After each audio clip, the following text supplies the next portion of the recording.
promise you it will not be in vain. We have an absolute treat for you for the next half an hour. Stacey Dooley is a remarkable woman. If you watch documentaries, or you've read a book, or you've just heard about her story, you will know how genuinely heroic she is. Her broadcasting career began at age 20 as a then typical fashion-obsessed consumer in the BBC Three documentary Blood, Sweat and T-Shirts. Stacey was an overnight hit.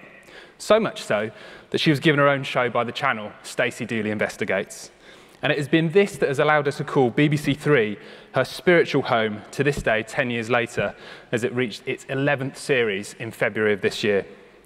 Her on-camera ability to disarm what should ordinarily be highly charged, highly emotional situations, and her genuine care and warmth for those who she interviews is her incredible and unique talent. All the while, the story is never about her, always about the subject matter. And it's that subject matter that has meant tackling issues from drugs cultures to sweatshops, paedophilia, domestic abuse, abortion, immigration, murder, child sexualisation, to name a few. She has immersed herself into transgender communities, travelled to the front line of active war zones, and sat face to face with some of the most dangerous men to ever appear on the BBC. She's one of the most, if not the most, important documentary makers of our generation. So I want to give a massive hand to Stacey Dooley.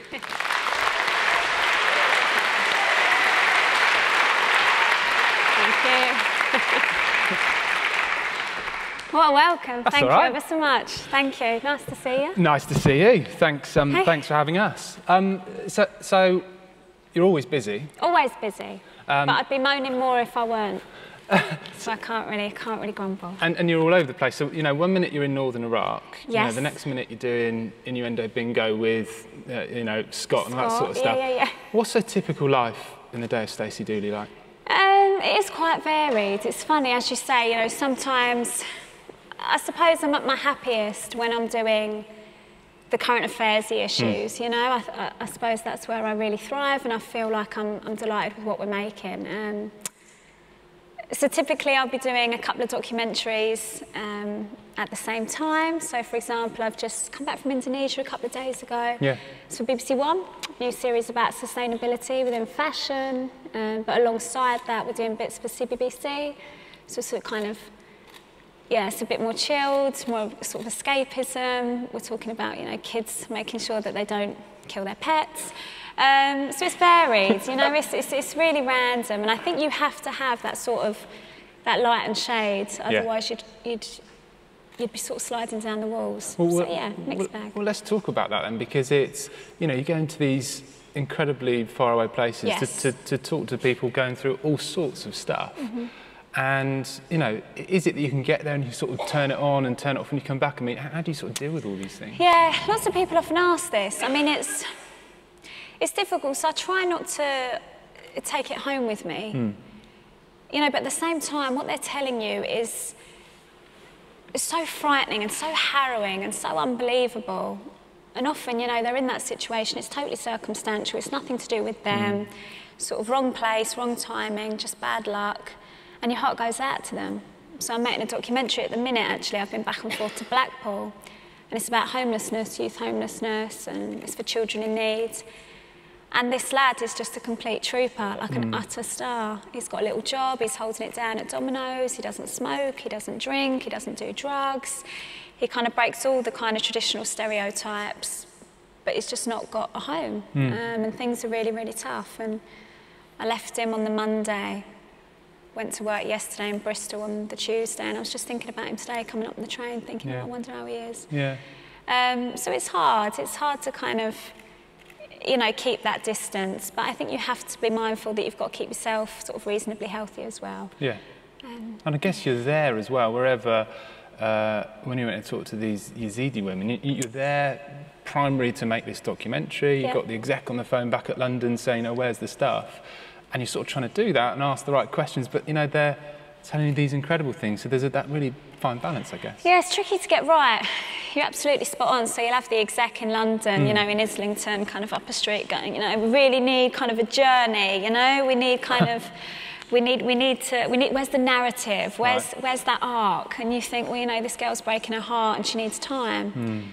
So you have to be able to look at yourself. It sounds really cheesy and a bit earnest, but you have to be able to sort of look yourself in the mirror and think, actually, I'm delighted with how I how I dealt with that situation, and I feel like, you know, we didn't take advantage and we treated her with a certain level of respect, but also you're there to raise awareness and to kind of bring it to the forefront of everyone's mind. So, you know, sometimes you'll spend days not filming. You won't even pick up the camera. You'll just be kind of trying to win their trust and explaining that this is their time to be given the platform that they so deserve. So it's, you learn, but you learn more as the years go by. You learn what works and what doesn't. And I'm far from perfect, so I'm still learning. So when you started out all that time ago, 10 years ago, you were sort of the face of things. You were the presenter, I guess. But more and more, you've taken a bit more interest. Really.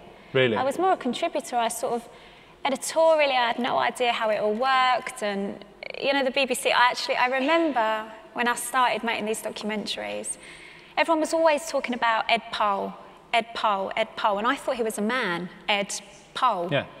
And I kept saying to everyone, why does everyone give a shit what Ed Pole thinks? Like, you know, what will Ed Pole say? And it was editorial policy. I mean, that's how totally out of the loop I was in terms of television. And so, you know, it was a learning curve for sure. And I think that's always been my USP. You know, I left school at 15. I didn't go to college. I didn't go to university. I'm clearly not middle class. I'm not from a journalistic background.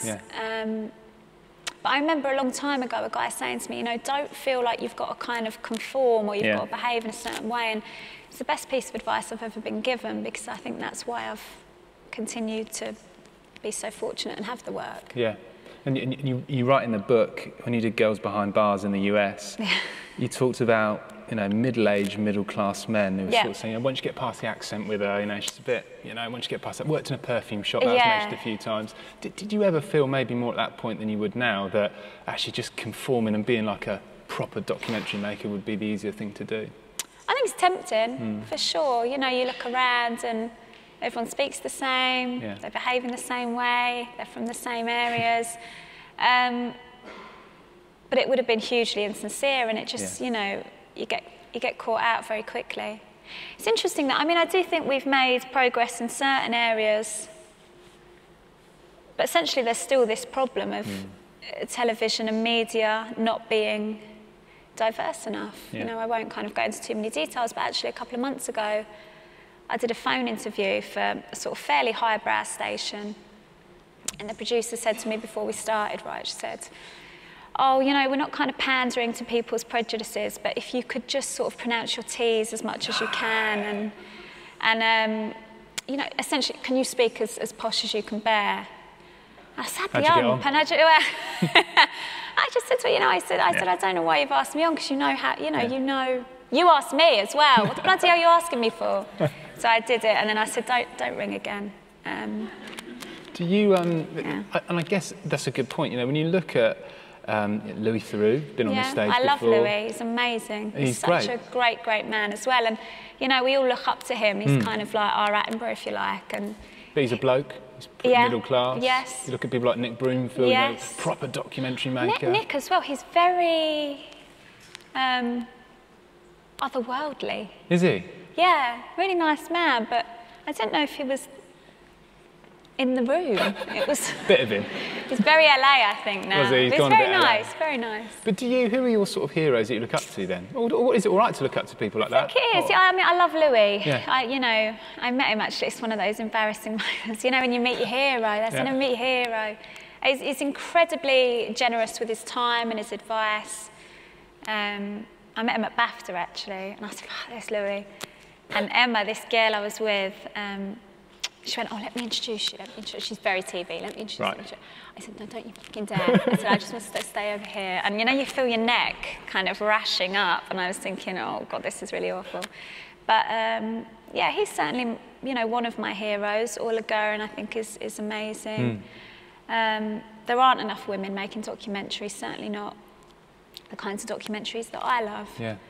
But, you know, hopefully things will change. Maybe there's a few in this room, you never know. Yeah, for sure, yeah. I mean, do you know what? I've been doing this book tour, and the amount of young girls that have turned up to, you know, these talks, and they're so empowered, and they're so considered, and they're so enthused, and they're desperate for information. Yeah. I think there's room for optimism. And I guess if you think about today and the tools that we've got at our disposal, even if you've just got a smartphone, it's never been easier than now to be a filmmaker or a photographer or music producer, or whatever it wants to be. But you see that as a good thing? I think you're totally right. Yeah, I think it's brilliant. Yeah. I think as well it kind of knocks down some of those barriers.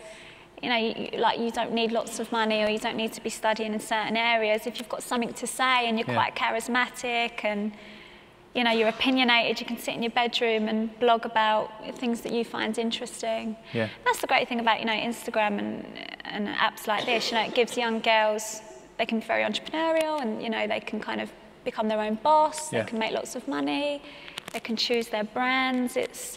There's lots to be excited about. Yeah, and so you're big on Insta. I love Instagram. Insta's probably your favourite of the lot. Do you ever feel like, do you feel like I'm Stacey Dooley, the brand, and I need to be this person? I mean, just from knowing you for about 5 minutes, you haven't got that sort of filter. You are you, aren't you? You don't ever feel like you need to behave in a certain way on social platforms? I think we have to all be honest and say that we don't. It's curated, you know. It's kind of all beautiful and the filters are amazing and it's very contrived, isn't it? You know, I was saying, I don't take pictures of my kitchen when it's a shithole and there's plates everywhere. And, like Bernie, I was sort of at a meeting this morning, so I was rushing out the door and Bernie pissed all over the floor. Bernie's a bulldog. Bernie's my son, my bulldog. You know, and if I've got bad skin or I'm hormonal or I'm crying because I've shit, you know. So I do try and be honest about that. I think for me, Instagram's sort of, it's escapism, you know, everything's beautiful and I like looking at the girls and I like looking at the outfits and the hotels. I mean, there's things that I don't love about social media for sure, but yeah, it's a nice way to pass time. Yeah. Although you can fall down those holes, can't you? And like 50 minutes later, you've not done a thing. And I think, God, I'm looking at my ex-boyfriends, new girlfriends, aunties, wedding. Don't press like, and then when you're showing, I'll hold it. Yeah, double tap to zoom in. Don't double tap that. Yeah, it annoys me out. Yeah. And did I read somewhere that so you stopped posting things for a bit because you were worried that your mum, if you were going to sort of dangerous places, you're in Iraq, and you said, no, I was in Turkey for a couple of weeks. Exactly. But she's switched on now, so that's exactly right. So my mother, I was on Facebook a long time ago. I don't really like Facebook that much anymore. My mother's on it, and as soon as she turned up, I was like, I'll see you later, Mum. So I went over, I use Twitter and Insta, I would say, and I was on Instagram, then my mum joined Instagram. I was like, who's telling you, or, you know, who's telling you about these things? But she's, you know, I'll kind of post where I am, and she got sort of semi-savvy. She was like, why aren't you posting if you're in Turkey? And I was in Iraq, I was in Mosul.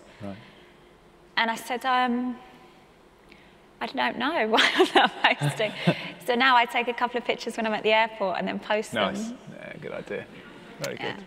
So something that intrigues me, you sort of mentioned Mosul there, is, you know, it looks so, easy is the wrong word, but it looks so sort of slick on the telly, but you've always really got this sort of language barrier, whereby, you know, you've got to sort of do it through a translator, and, you know, people are sort of pouring their heart out to you, or sort of trying to ask questions or comfort people. How hard is that sometimes, sort of going through the third person, and does stuff get lost, and is it important? Yeah, that's a good question. It's, I think, again, over the years I've learned how it all works, and we try and be as seamless as we can, but it's far easier in my mother tongue, you know, if I'm in England. I mean, America's a dream, because the contributors, there's just no filter. I think the Brits, we're so aware of what we're saying and we kind of self-edit. Americans, you know, tell me what you think about Trump. Well, I tell you, you know, it's just, so that's like a gift. So it's, you know, when you're in Indonesia, I was in Kazakhstan last week, it's just patience and, you know, just making sure that they feel comfortable, because often what we're talking about is quite chaotic or, you know, very, very, very difficult, you know, the subjects are very difficult. So just making sure that the kind of translator is on your vibe and you're all on the same wavelength, you'll get there. It just takes a lot longer. Yeah. There was, there's a clip I want to show you for two reasons. One, it sort of brings to life this language barrier. Yep. But also it's, I just want to ask you how you held it together and didn't, you know, sort of give him a slap. Can we just play the clip quickly? So this is This is Stacey talking feminism with okay, someone from the Russian Orthodox Church. This guy, you're going to love him. Только очень страшные и грубые женщины хотят быть равны с мужчинами. И поэтому в основном феминистки очень страшные. Я ни одной красивой феминистки не видел. Okay. И феминистки завидуют таким красивым девчонкам, как вы, и поэтому стараются испортить им жизнь. It's interesting you should say that, German, because I would say that I am a feminist. Конечно. I am definitely a feminist. Я поэтому и сказал. That assumption isn't perhaps quite right. Я поэтому и сказал, что вы относитесь к тем красивым девочкам, о которым феминистки запудрили голову. И вы, поскольку девчонки и симпатичные, и немного глупенькие, и поэтому вас легко обманывать. Okay, so is that your advice to me? I should turn my back on feminism so that I can provide for my man and have children? Yes. Okay.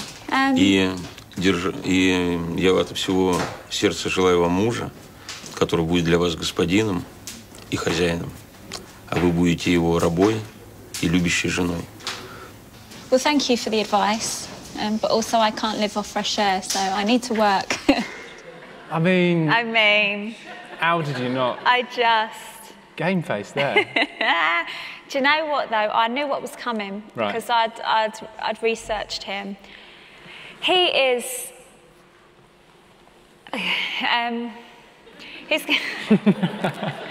he's clearly deluded, but...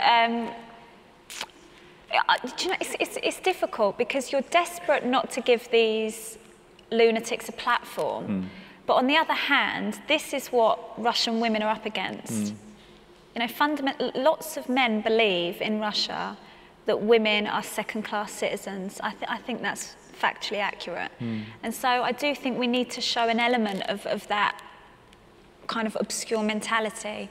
But I think with that, you know, I think at the start when I was a lot younger, I was so much more reactive. You know, I was always sort of kicking off and shouting and bawling. And it never worked, actually, because then they sort of shut off and never truly said what they believed. So it sort of counted to 10. But he was just a very surreal man. Like, he was a banker and he was a millionaire, had all this money, and then he sort of found God and opened up this kind of organic bakery. And so when I got there, he like arrived on a horse. No, sorry, when I got there, I had a pair of jeans on, baggy jeans, and my fixer came up to me and went, "You're not going to fucking believe this. He won't let you in the house unless you put a skirt on." I said, "I haven't got a skirt."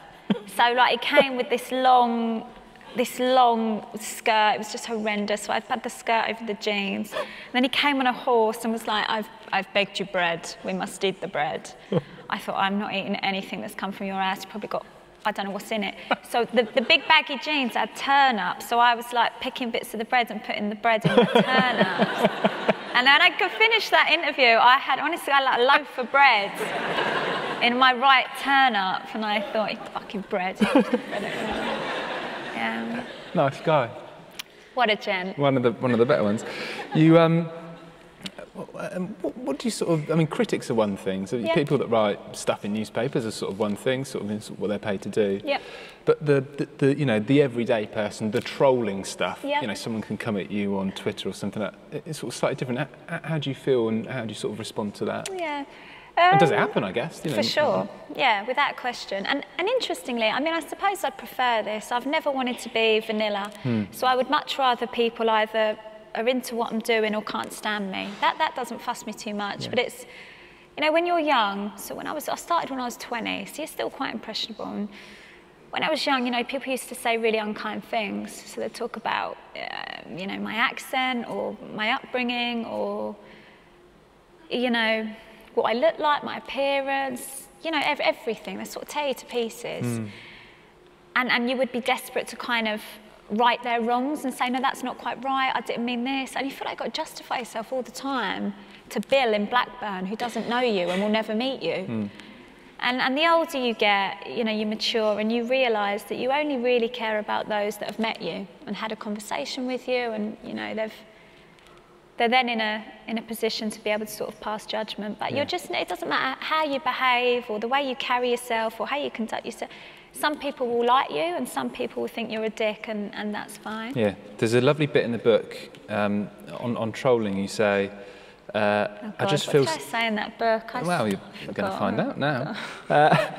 He said, I just feel sorry for the trolls, though, because I think they're just sad lunatics sat in their bedrooms having a wank. I mean, I forgot this book was going out to like the entire country. But it's true, you know, and you just can't worry too much because life is so short, and you know, it's interesting as well because everyone's so brave behind a keyboard, yes. didn't they? I've had probably in 10 years of doing telly, I've had 2 people come up to me and say, I think your stuff's shit, and I rate them more than I do the people hiding behind the screen. Yeah. Yeah. What do you think, sort of going back to things like Insta, but all platforms really? You know, this idea of people becoming sort of Insta famous overnight. Yeah. You know, we've got, I don't know if you're watching Love Island, but I'm sure, you know, they're all going to... I actually love Love Island. Yeah, we all love it. Yeah. I really like the lad with the pens, Jack. Jack, he seems all right, doesn't he? Yeah, I quite like Jack. And Danny, I quite like Danny. They're all, you know, very wholesome young men and women. I mean, yeah. Who was saying that they weren't ready for spooning? I was speaking to a producer earlier. They were like, we're not interested in seeing you spooning. We're all here for one thing. Get to it. But, you know, they're probably all going to come out of it and be launched into this spotlight. And, you know, our industry will all dine off them for a bit, and then once we're finished, sort of discard them aside. Is that sort of a good thing? Is that unhealthy for us to be like that?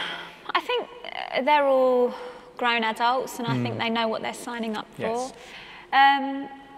Interestingly, I'm making a documentary at the minute, as I said earlier, I touched on earlier, about sustainability within fashion, and we've been particularly interested in speaking to influencers, so established bloggers, vloggers, who have got hundreds of thousands of followers, who are paid lots of money and sent lots of free clothes to kind of champion that brand.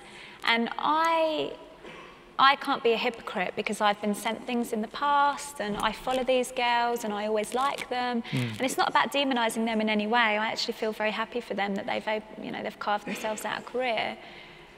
But it is just being a bit more mindful about the kind of consequences, I suppose, and the things that can happen as a result of that world that we've made and we're a part of. It's a very predictable thing to say, but it's kind of the good and the bad, isn't it? There's good sides of Insta, there's bad sides of Insta, there's good sides of Twitter, Facebook, Snapchat. I'm not a huge fan of, but yeah.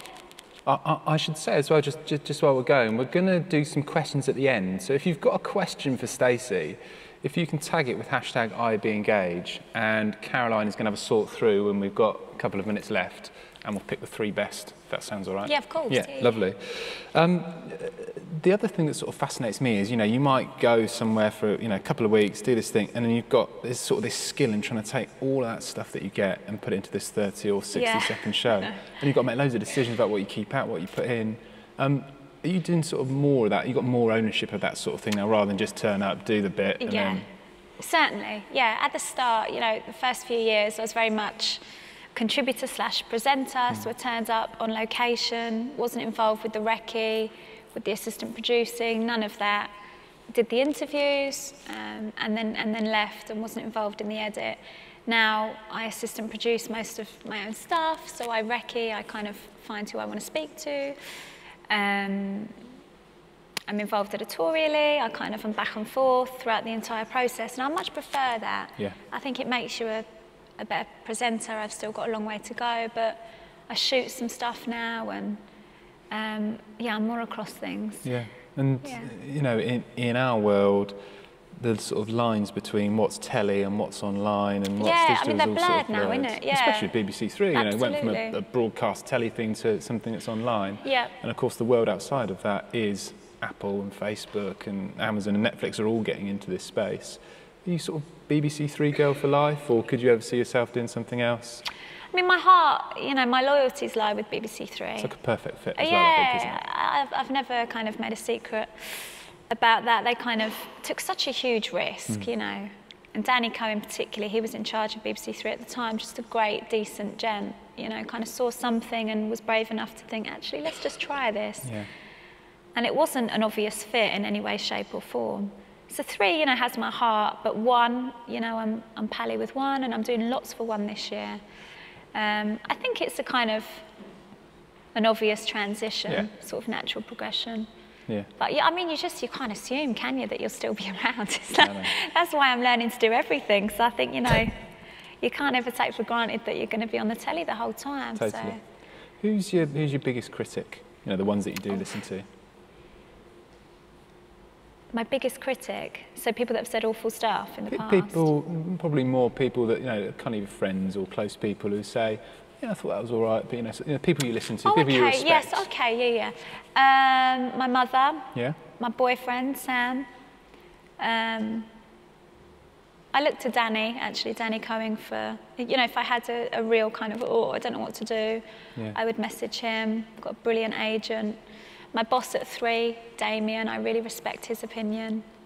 One of my commissioners, Jan, I listen to what he's got to say. And I think as well, you have to be honest, and you have to admit that sometimes they didn't work out, or they're not as good as perhaps the last one was, and you have to really work on that and think, you know, I didn't do that quite right. I must learn from that, and I won't do that again. Yeah. There's always room for improvement. Do you ever get the call where they sort of phone up and say, yeah, we've got this sort of thing lined up, we're going to send you back to Iraq, we think it's a bit more today. And do you ever think, I just think I'm going to Blackpool or doing something, or... I've been to Iraq a couple of times now, and I do think that's me. Right, you said that the first time. I know, I did say that the first time. But I think you have to make, with hostile environments, you have to make reasonably well-educated assumptions, and you have to kind of be realistic, and you think, you know, just because you've done it a few times doesn't mean you won't get killed on the 3rd time. So if there's reason to go, and you truly in your heart believe that the girls, you know, need that platform, or you kind of believe in the story, then stick to your guns, but don't be silly. I think some people get addicted to the buzz and the adrenaline. I can't explain the feeling to you when it's like a constant, it's like high alert all of the time, and some people buzz off that, but I hate it. And so, we're sort of watching it from the safety of our smartphone on the bus or telly. Yeah. But you know, what is it? You know, you go out there, so you've got a fixer who's sort of doing the bits for you, and the person doing the translation, and then your people, I guess, from the BBC, and you know, it's a very small team, but it is very unpredictable. And you know, there were lots of shootings and lots of deaths when I was there last time. Mosul's still very, very fragile. There's still ISIS cells within Mosul, and you just can't get carried away and get too kind of complacent. You've got to remember where you are. But the scariest places have got the most amazing people in them, so it's in and out. Yeah. And what's you talked about one and what you're doing with them. What's sort of coming next? Yeah. So what we're doing I'm doing the fashion one. So that's about Kazakhstan, Indonesia. We're doing homelessness for children in need, youth homelessness.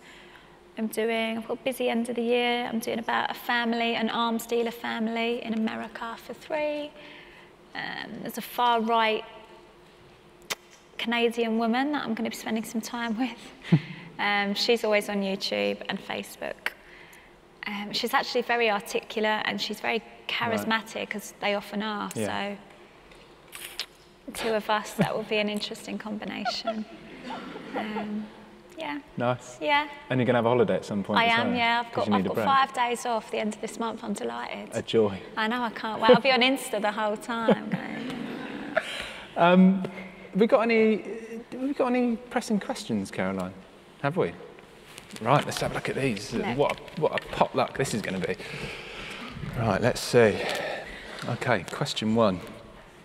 What would you have done if you didn't get into presenting and broadcasting? Do you know, the honest truth is, there was never any real desire, or there was never a real appetite to have a career. You know, it was very organic, it was very unorthodox the way it all played out. So, honestly, I would probably still be at the airport, which is like a gift to all of those journalists that write at the start of their write-up. She's a shop assistant from Luton. I'd have still been there. Imagine. But yeah, you just don't know, do you? You have to sort of take opportunities and sort of seize the day and make the most of what you've got. Yeah. Really lucky, I'm very lucky.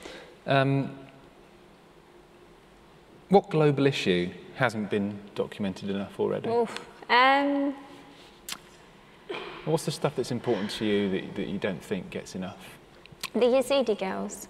So I don't know how familiar you are with that situation, but I made 2 documentaries about them.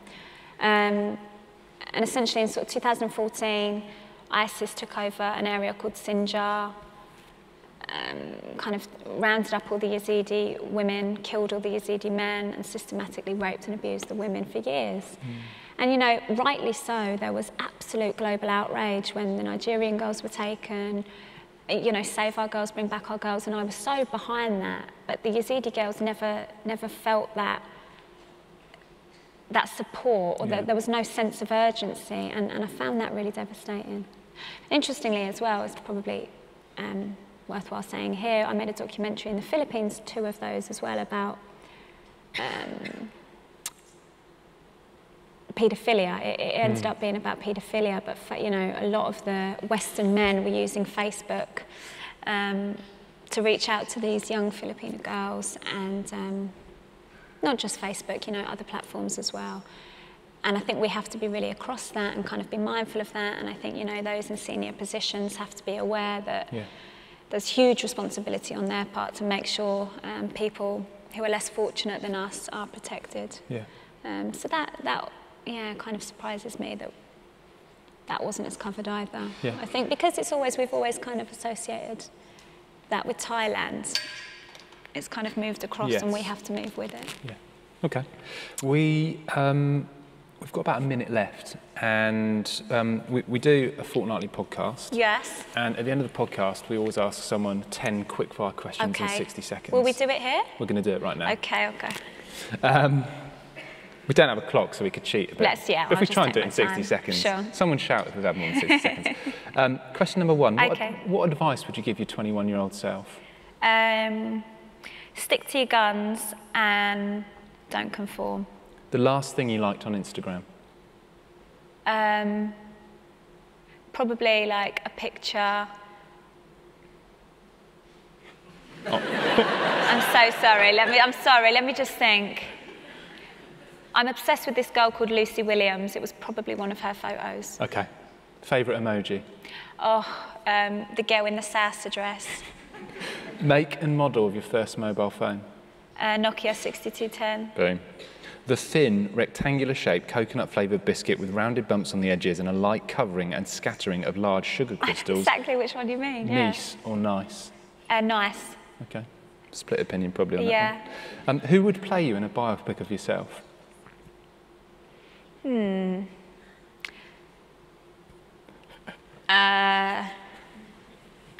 can have one pass. I'll have one pass, yeah. Tell us something you've borrowed but never given back. I do this all the time. It's got magpie syndrome. I know, yeah. Just not picking things up. My boyfriend's mum's Hoover. Okay. It's quite expensive as well. Sorry, Di. You've got 2 minutes to teach someone something new. What would it be? I'm really untalented. I wouldn't be able to teach them anything. What can I do? Oh, brush my eyebrows up so they look fuller. Nice, okay. Yeah. Just obviously pressing. You're brilliantly well travelled, but how many other languages can you count from 1 to 10 in? I can speak Spanish, French, Japanese. Oh, can you do Japanese 1 to 10? Oh, don't ask me to do it on air. No, I'm not going to say Japanese. Probably 3. All right, that's good going. And then final question, who's the most famous person you've got in your phone contacts? Obama. And can we... No, we can't call him. No. I haven't really got Obama's number. But I did meet him once. But you're best pals with Jessie Ware? I do love Jessie Ware. She's an absolute sweetheart. Yeah, I came in, and this is very cheesy, but I did a podcast a couple of weeks ago. It's epic. If she's you've not a dream. listened to it, Actually, if you don't listen to her podcast, I would strongly recommend it. She's a real sweetheart. And she's really switched on as well, you know, real kind of great company. Yeah. And I was saying how I shit in a Philip Lim box on her podcast, and then they called me and was like, oh, we're so sorry to hear that you lost your box. Do you want another box? So I've got, a nice new box in the bag. I sort of don't want to end on that. Yeah, I know, neither do I. I should say something very kind of, very deep and meaningful, but it's the way it's going to be. Yeah. Thank you so much for your time. Thank you so much. Would you give a massive hand to Stacey Dooley? Thank you. Thank you.